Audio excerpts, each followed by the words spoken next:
5장 1절부터 보겠습니다. 자, 오늘 5장은 이제 고린도 교회 두 번째 문제, 음행에 관한 문제입니다. 자, 4장은 교회의 분쟁 문제고 5장은 교회의 음행 문제, 그리고 6장은 이제 소송 문제와 이 음행 문제를 다시 한번 다루고 있습니다. 자, 1절입니다. 너희 중에 심지어 음행이 있다 함을 들으니 그런 음행은 이방인 중에서도 없는 것이라. 누가 그 아버지의 아내를 취하였다 하는도다. 고린도 교회의 두 번째 문제는 음행의 문제죠. 교회 내 음행의 문제. 자, 근데 이게 단순한 어떤 음행 문제가 아니고 아버지의 아내를 이렇게 범하는 그런 사람이 있었다는 거죠. 모두가 그랬던 건 아니고. 자, 여기서 근데 아버지의 아내로 되어 있는데 이제 보통 학자들은 이 말씀을 그 아버지의 첩으로 이렇게 이해합니다. 그 당시에는 첩을 많이 뒀기 때문에. 그러나 물론 이 첩이라고 할지라도 이것은 이제 심각한 죄이죠. 바울도 뭐랍니까? 이방인 중에서도 없는 것이라. 일반 사회에서도 이런 일은 잘 허용되지 않는 거죠. 창세기에 보면 이제 야곱의 장남 루벤이 이제 실수했던 게 그 아버지의 첩 비라를 이렇게 취했던 적이 있죠. 자, 이게 이제 첩이라고 해서 그냥 넘어갈 수 있는 죄가 아니고 장남 루벤이 이 일을 이제 범함으로 인해서 그 장자의 축복을 잊게 됩니다. 그래서 장자의 축복이 이제 넘어가죠. 자, 그 말은 이 죄가 가볍지 않다는 겁니다. 자, 고린도 교회도 이 내용을 알고 있겠죠. 창세기 내용이니까 알고 있을 것인데, 자, 고린도 교회는 그러면 이 죄를 어떻게 다뤘는가? 자, 이게 오늘 이제 말씀의 중심입니다. 2절. 그리하고도 너희가 오히려 교만하여져서 어찌하여 통한이 여기지 아니하고 그 일 행한 자를 너희 중에서 쫓아내지 아니하였느냐? 자, 이제 이 고린도 교회는 이제 이런 사람이 교회 안에 있다는 것을 알고 있는 거죠. 이제 소수겠지만, 자, 그런데 어떻게 했습니까? 교만하여져서. 자, 교만하여졌다 이 말은 그들이 말씀대로 이것을 이렇게 처리하지 않았다는 거예요. 마음이 교만해져서 그 말은 말씀보다 더 높아진 거예요. 말씀이 뭐라고 했냐가 아니고 이게 어떻게 해서 우리 교회에 유익하고 또 나에게 유익하느냐에 따라서 이거를 판단했다는 거죠.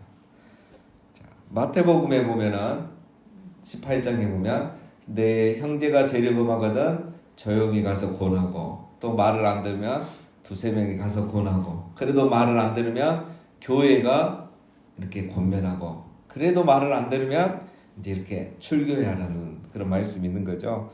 자, 그런데 고린도 교회는 창세기 이런 말씀이나 마태복음 있는 이런 말씀을 이렇게 간과한 거죠. 왜? 자기들이 말씀 위에 있는 거야.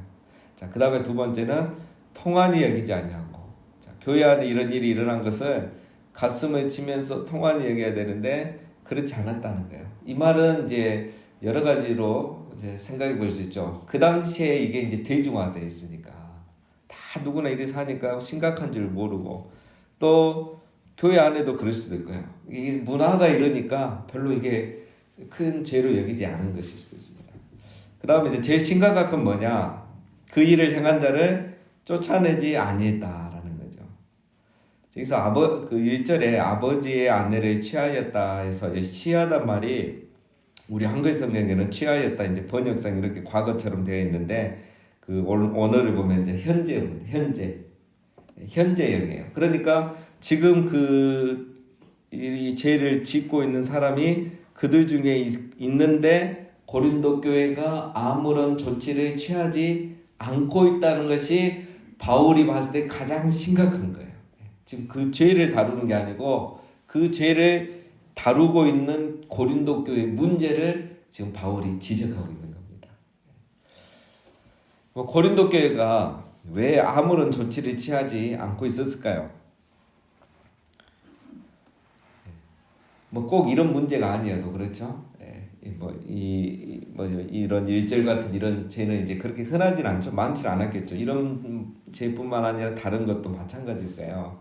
왜 하지 않았나? 오늘 2절 말씀에 보면 마음이 교만해서 그런 거예요. 말씀이 뭐라고 하느냐를 보지 않고 이것이 어떻게 교회와 우리에게 유익하냐 그 방향으로 처리를 하려다 보니까 말씀이 아니라 사람을 중요시하게 되는 거죠. 그 다음에 죄를 심각하게 여기지 않은 거죠. 그 다음에 이제 학자들 의견은 뭐냐면 이제 그 사람이 교회 안에서 재력이 있거나 영향력이 있는 사람이지 않았겠느냐. 그래서 이렇게 함부로 하지 않았겠느냐. 그 다음에 이제 마지막 한 가지 이유는 이제 목회적 관점에서 보면 이 개척한 지 이제 5, 6년 된 이 고린도 교회에 한 사람이 귀한 거예요. 예, 그래서 막 좋은 게 좋다고 이렇게 뭐 나중에 알아서 하겠지, 잘 하겠지 하고 그냥 넘어가지 않았겠느냐. 그런 관점들이 다 있습니다. 자, 정확하게 알 수는 없지만 다 이런 것들이 다 포함이 될 겁니다. 자, 3절. 내가 실로 몸으로는 떠나 있으나 영으로는 함께 있어서 거기 있는 것 같이 이런 일 행한 자를 이미 판단하였노라. 자, 내가 몸으로는 떠나 있으나 이 말은 바울이 지금 에베소에 있습니다. 에베소. 아시아에 있는 에베소에서 지금 이 편지를 보내고 있는 거죠. 그래서 몸으로는 떠나 있지만 영으로는 내가 너희와 함께 있다. 즉 몸은 떠나 있지만 마음은 항상 너희와 함께 하고 있다. 늘 너희를 위해서 기도하고 있다.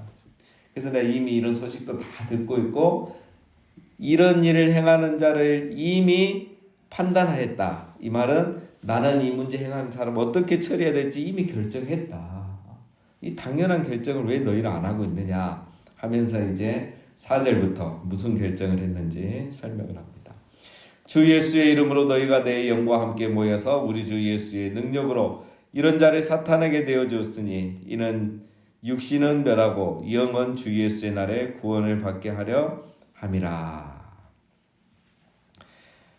이제 4절은 이제 약간 난해 구절이죠. 난해 구절이고, 자 이제 결론은 뭐냐? 이 바울이 이거에 대해서 내린 결론은 이런 자를 사탄에게 내어 주었으니, 자 이것도 이제 난해 구절입니다, 사실. 그런데 이제 성경에 따라 이 번역이 약간 차이가 있어요. 우리 성경에는 내어 주었으니 이미 바울이 이렇게 내어 주었다고 이렇게 번역이 되어 있는데 영어 성경에 보면 명령형으로 된 데가 있어요. 사탄에게 내어 주어라 이렇게 돼 있고 또 어떤 영어 성경은 내어 주어야 한다. 반드시 너희가 그렇게 처리해야 된다.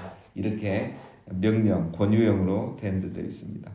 자, 결론은 뭡니까? 바울의 이것에 대한 결론 의견은 그 사람을 출교해야 된다. 내쫓아라. 교회 안에서 내쫓아라. 그렇죠?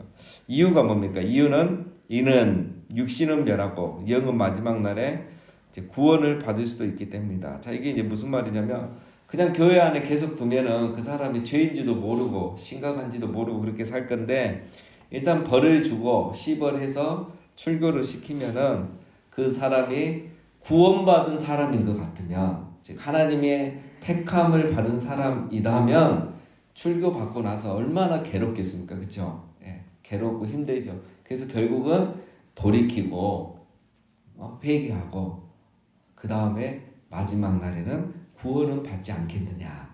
예, 그러니까 그 사람의 영혼의 회개와 구원을 위해서라도 이 사람에게 벌을 주어서 출교하는 게 맞다. 이제 굉장히 성경적으로 이렇게 접근을 하고 있는 거죠.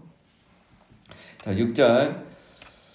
자, 너희가 자랑하는 것이 옳지 아니하도다. 적은 누리고 온 덩어리에 퍼지는 것을 알지 못하느냐. 자, 이제 4, 5절에 보면 이제 바울은 아주 이렇게 딱 명확하게 생각하고 결정하고 판단을 했죠. 근데 고린도 교회는 그렇게 하지 않고 있느냐. 자, 보면 너희가 자랑하는 것이 옳지 아니하도다. 이 말을 하고 있죠. 자, 고린도 교회는 어떻게 이 일을 처리했냐면 한 영혼이 천하보다 귀하니까 이 사람을 용서하고 사랑으로 감싸주고 있는 자기들이 잘하고 있다고 자랑하고 있는 거예요. 말씀은 그렇게 하지 않았는데. 그래서 바울이 하는 말이 지금 뭐죠? 그것이 사랑이 아니다. 너희의 그 잘못된 사랑을 자랑하지 말고 깨어있어라. 정신을 차려라. 적은 누룩이 온 덩어리에 퍼지는 거다. 그거는 사랑이 아니고 적은 누룩이 온 덩어리에 퍼지고 있는 상황이다. 이 적은 누룩이라는 거는 이런 죄를 짓고 있는 소수의 사람을 말하겠죠. 온 덩어리는 교회 안에 교회를 말하겠죠. 전체 교회를. 이 누룩이라는 거는 죄를 상징하니까 이 죄가 순식간에 교회 안에 퍼지게 된다 이거죠. 7절 너희는 누룩 없는 자인데 새 덩어리가 되기 위하여 묵은 누룩을 내버리라. 우리의 유월절 양 곧 그리스도께서 희생되셨느니라. 너희는 누룩 없는 자다. 예수님 때문에 우리는 누굽니까? 누룩 없는 자, 즉 의인이 된 거죠. 모든 죄를 사함받고 의인이 돼서. 그러니 너희는 묵은 누룩, 모든 죄들을 제거해야 된다. 우리가 뭐 의인이 됐지만 아직 완전히 성화된 건 아니잖아요. 영화롭게 변화된 건 아니기 때문에 여전히 우리 안에 죄가 있을 수 있죠. 그 누룩의 죄를 제거해야 된다라는 거죠. 그래서 바울은 이제 계속 이렇게 사랑으로 감싸는 게 아니고 누룩을 제거하는 게 맞다 이런 주장을 펴고 있습니다. 자, 성경에도 보면은 이런 부분은 바울의 의견이 맞죠. 여호수아 7장에 보면은 이스라엘 백성들이 이제 여리고성에서는 승리했는데 아이성 전투에서는 패하죠. 패하고 난 원인을 나중에 찾아보니까 아간이 여리고 전쟁 때 물건을 좀 빼돌린 거예요.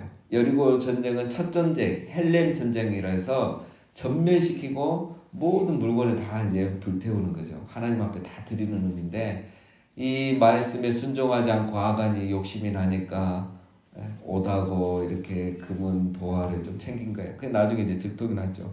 그러면 이제 아간이 그 회개하고 뭐 이렇게 기회도 주고 해야 되는데 그때 과감하게 아간을 골짜기에 데려가서 돌로 쳐서 죽이고 이제 돌무덤을 거기에 쌓은 거죠. 그러면 뭐 항상 이렇게 도덕질하고 뭐 이렇게 물건 훔친 사람은 다 이렇게 돌로 쳐 죽이느냐 그렇게 했느냐 그건 아니에요. 왜냐하면 이때는 초대교회도 마찬가지고 아나니아 삽비라도 마찬가지고 교회가 시작하고 이 여기는 이제 여리고 가나안 땅을 정복해서 이제 하나님 나라가 시작하는데 이때에 이런 적은 누룩 작은 불순종 하나님 말씀을 경히 여기고 마음이 교만해진 이런 행위들은 용서가 안 되는 거죠. 그래서 이 적은 누룩이 온 덩어리에 퍼지는 걸 막기 위해서 이런 아간도 그런 심판을 받았고 아나니아와 삽비라도 그런 벌을 받은 거죠. 그래서 바울은 이런 적은 누룩이 온 덩어리에 퍼지지 않도록 이것을 제거해야 된다 이렇게 얘기하고 있는 겁니다. 자, 8절 이러므로 우리가 명절을 지키되 묵은 누룩으로도 말고 악하고 악의에 찬 누룩으로도 말고 누룩이 없이 오직 순전함과 진실함의 떡으로 하자. 자, 이 갑자기 다른 말이 나온 것 같은데, 자, 이 우리가 명절을 지키되, 자, 명절 여기서 명절은 무슨 말하냐면 무교절을 말합니다. 누룩하고 관계된 절기가 이제 무교절. 6월절을 지키고 일주일 동안 무교절을 지켜요. 이 무교절은 누룩과 관련된 절기인데, 이때 이제 이스라엘 백성들은 누룩 없는 빵을 먹죠. 평상시에는 이렇게 먹으면 맛있는 빵을 먹지만 이 한 주간은 누룩을 넣지 않으니까 그 맛없는 이 건조한 빵을 먹게 됩니다. 자, 그거는 이제 죄를 상징하잖아요, 누룩은. 그래서 죄 없는 삶. 6월절에 구원받은 하나님의 백성은 죄 없는 삶을 살겠다는 그 의미로 한 주간 동안 누룩 없는 이 빵을 먹어요. 지금도 이 무교절을 이스라엘 백성들 유대인들이 얼마나 잘 지키냐면 무교절이 되기 전에 그 전주 벌써 6월절 전부터죠. 집안에 있는 모든 누룩을 다 제거해요. 우리 권사님 따님이 이스라엘에 있다 왔는데 얼마 전에도 만나니까 그런 얘기해요. 6월절 가까이 되면 집안에 있는 모든 곰팡이 다 제거해요. 거기는 이제 우리만큼 곰팡이는 없죠. 건조한 데니까. 그리고 더 좋은 거는 이제 곰팡이가 조금만 끼는 건 잘 안 지워지잖아요. 천이나 소파나 이런 거는. 그러면 이제 그런 곰팡이가 안 있는 것은 다 밖에 버려요. 집 밖에 이렇게 내놔요. 그러면 우리 한국 유학생들, 한인교회 성도들이 그거 다 가져가요. 새 거거든. 그래서 다 씁니다. 그렇게 재활용하고. 그리고 마트에 가면 이제 누룩이 들어가 있는 그 코너가 있어요. 누룩이 들어가서 만들어진 제품들 코너는 따로 돼 있어요. 그러면 그 한 주간은 거기는 그냥 비닐로 다 덮어놓든지 다 빼버려요. 그래서 그걸 사가지 못하도록 이렇게 철저하게 유교절, 무교절을 지키는 사람들이 유대인들이에요. 자, 그래서 바울이 지금 하고 있는 말은 뭐냐? 너희들이 아무리 집안에 있는 누룩을 제거하고 누룩 없는 빵을 먹는다고 한들 교회 안에 이런 묵은 누룩이 있는데 그런 상황에서 이 명절, 그들에게 명절은 이 무교절 절기죠. 이 절기를 지키고 예배를 드린다 한들 하나님이 그 예배를 받으시겠느냐. 그러니까 형식적으로 누룩 없는 빵 먹고 무교절 지키지 말고 너희 안에 있는 이 누룩을 먼저 제거해라. 그리고 그 누룩 없는 떡만 중요한 게 아니라 정말 뭐죠? 누룩이 없이 오직 순전함과 진실함의 떡. 바로 이게 진짜 누룩 없는 우리 삶의 떡을 먹어야 된다. 이런 누룩 없는 삶을 살아야 된다. 이것을 연결해서 지금 강조를 하고 있는 겁니다. 예. 그다음 9절. 내가 너희에게 쓴 편지에 음행하는 자들을 사귀지 말라 하였거니와 이 말은 이 세상에 음행하는 자들이나 탐하는 자들이나 속여 빼앗는 자들이나 우상 숭배하는 자들을 도무지 사귀지 말라 하는 것이 아니니 만일 그리하려면 너희가 세상 밖으로 나가야 할 것이라. 자, 이 갑자기 이제 또 다른 말로 전환됩니다. 자, 내가 너희에게 쓴 편지에, 이 말은 고린도전서 전에 첫 번째 편지가 있었다겠죠. 예, 그 편지에서 고린도 교회 교인들이 오해가 있었어요. 그래서 이제 9절, 10절은 11절은 그것을 이제 해명하는 글입니다. 첫 번째 편지에서 너희가 오해하기를 내가 음행하는 모든 사람들과 교제하지 말라라고, 사귀지 말라라고 말했다고 이렇게 오해를 했다 이거죠. 자, 그러나 바울의 의도는 그런 말이 아니라는 거죠. 세상에 음행하는 자, 10절로 이 세상에 음행하는 자란 말은 불신자들, 교회에 안 나오고 이 세상에 있는 사람들 중에 음행하는 자, 뭐 우상 숭배자, 뭐 속여서 빼앗는 사기꾼들 다 있잖아요. 그런 사람들하고 사귀지 말라 하란 말이 아니다. 세상에는 그런 사람들 얼마나 많은데 그 사람들하고 우리가 안 사귀려면 우리가 세상을 떠나야지, 지구를 떠나야지, 죽든지 해야지. 그 사람 안 만날 수 있지. 어떻게 그게 되겠느냐? 내 말은 그 말이 아니고 교회 안에서 이런 죄를 행하는 사람들과 교제하지 말라는 말이다. 그 말이 11절입니다. 이제 내가 너희에게 쓴 것은 만일 어떤 형제라 일컫는 자, 성도를 말하죠. 성도 중에 음행하거나 탐욕을 부리거나 우상 숭배를 하거나 모욕하거나 술 취하거나 속여 빼앗거든 사귀지 말고 그런 자와는 함께 먹지도 말라 함이라.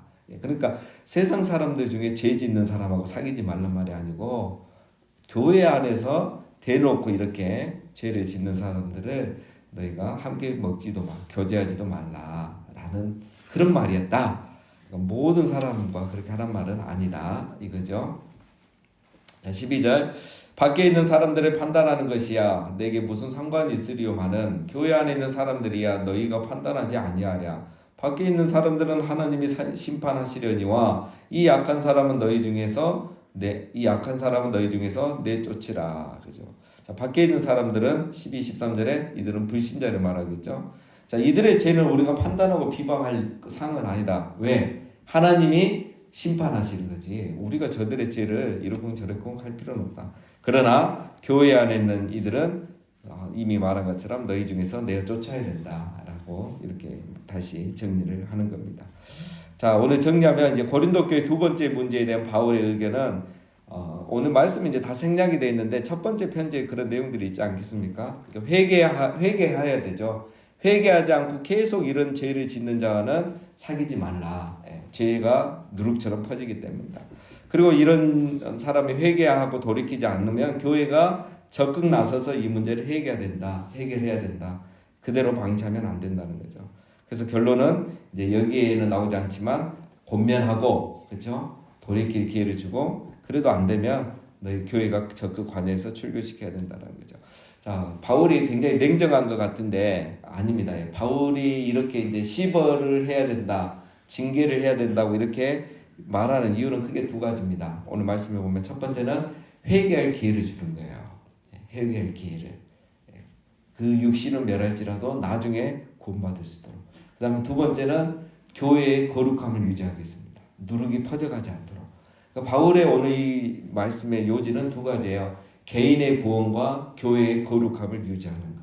이 두 가지를 위해서는 교회가 이렇게 바르게 해야 된다. 자, 우리 중직자 시험 칠 때 그 공부하셨죠? 교회의 3대 표지. 교회가 바른 교회인지 뭘 보면 알 수 있다? 세 가지. 바로 나오네. 시벌의 올바른 실행이죠. 권징의 올바른 실행. 말씀의 바른 증거, 성례의 올바른 집행. 그러니까 말씀, 성례, 세례와 성찬, 그 다음에 권지, 이 세 가지가 교회의 3대 표지예요. 그래서 바울이 이런 말을 하고 있는 것입니다. 자, 이것은 이제 고린도 교회 상황이고, 자, 오늘 우리에게는 이제 개인적으로 이 일반 원리를 놓고 적용해야 되겠죠. 우리는 무엇이 되는 자? 누룩 없는 자이다. 우리는 누룩 없는 자, 즉 의인으로 여전히 우리 안에 있는 혹시 묵은 누룩이 있다면 그것을 제거하고, 누룩 없는 빵만 먹는 게 아니라 누룩 없는 삶, 순전함과 순종의 진실한 삶을 우리가 삶으로 예배를 드리고 절기를 지킬 때 하나님이 우리를 받으시고 우리의 예배를 받으신다는 사실입니다.